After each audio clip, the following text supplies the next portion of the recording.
Oh, hi guys! Welcome to Life Matters. My name is Salazar and today we're going to be covering, you guessed it, PMS. PMS is a very important topic in my series. Honey, yes, what? I will wash the dishes, I need to finish it, okay? Fine. As I said, PMS... I'll put out the garbage as well. Please, just need a minute on this, okay? As I said, PMS is a really important part. Holy crap. I'll massage your feet as well. Please just let me finish this, alright? Thank you. Ladies, if you ever experience any of the following symptoms, you might have experienced PMS.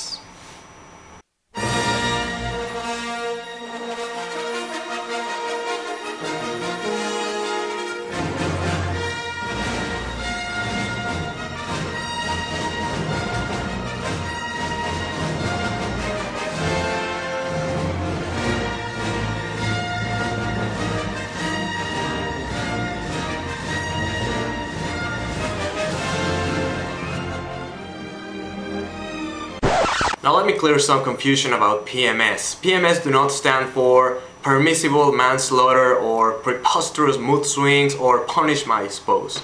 In fact, PMS stands for Premenstrual Syndrome or PMT, which is the same premenstrual tension. Now PMS is a mood disorder that occurs in the second half of the women's cycle and it usually finishes with a period. And about 5% of women who suffer PMS also suffer from PMDD, which stands for Premenstrual Dysphoric Disorder. And this disorder is characterized for anxiety, depression, blood sugar disturbances, psychosis, and even suicide and murder thoughts. So what causes PMS? Well, there's no single cause or mechanism that triggers the PMS symptoms. And what we do know is that it's linked to ovulation. So when there is no ovulation, there is no PMS. And this can be proven because we don't see PMS symptoms in prepubertal girls, and during pregnancy, during lactation, and after menopause.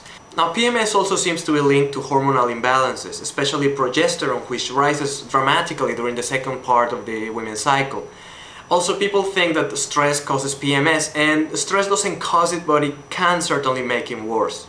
There are some risk factors involved in PMS as well. For example, caffeine intake, which includes coffee, teas, especially black tea, green tea, energy drinks as well.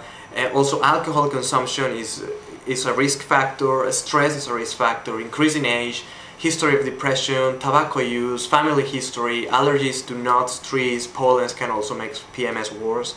And there's also a dietary component, which means that you're low on vitamins and minerals, which I'll be covering later on. There's so many symptoms associated with PMS that we've classified PMS in 5 different types. We have type A, which stands for anxiety, and in this type, anxiety, depression, emotional symptoms are going to be really strong, especially the mood swings and irritability. Then we have the type C, which is cravings, and the person will be craving sugars, especially chocolate.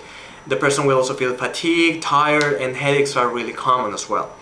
Then we have type H, which is called hyperhydration, which is also called or known as type W for water retention. And in this type, the person is going to feel bloated, is going to gain weight during PMS, and is going to feel swelling and tenderness in the breast. And this is all because of the water retention. The next one is a type D for depression, and in this one, depression is common, also with confusion and memory loss. And then we have type P for pain, and in this one, cramps, acne, oily skin, dysmenorrhea, which stands for painful periods, lower back pain, nausea, and vomiting are very common. There are many things women can do to reduce the extent and degree of the signs and symptoms of PMS. For example, number 1, you can try and reduce the amount of salt that you eat, especially 4 days before your period starts. Try also cutting back on sugars, fat, and caffeine, because these ones are going to make you more irritable, tense, and they have also been linked to breast soreness. You should also try to cut back on alcohol, because alcohol can make you more depressed. Also avoid refined sugars, especially pastas, donuts, pizzas, at least 4 days prior of your period starts. And finally, restrict the intake of dairy products to 1 to 2 servings a day. Now there are some dietary things that you can do to improve the PMS symptoms. For example, you can try and eat more complex carbohydrates, and those are found in vegetables, fruit, wholemeal bread, wholemeal pasta, cereals, fiber, etc. You can also try eating 6 small meals a day instead of 3 or 2 meals that you're eating right now. You can also get aerobic exercise, and this is really important because this will reduce your stress and it will reduce the depression as well. Try and increase the amount of fish that you eat. For example, tuna, cod, salmon are really rich sources of omega-3. Omega-3s are really good in anti-inflammatory and will help you with the swelling and tenderness of the breasts. Also, they also will help you with the anxiety, depression, and all the emotional symptoms associated with PMS. Vitamin B can be the girl's best friend, believe me.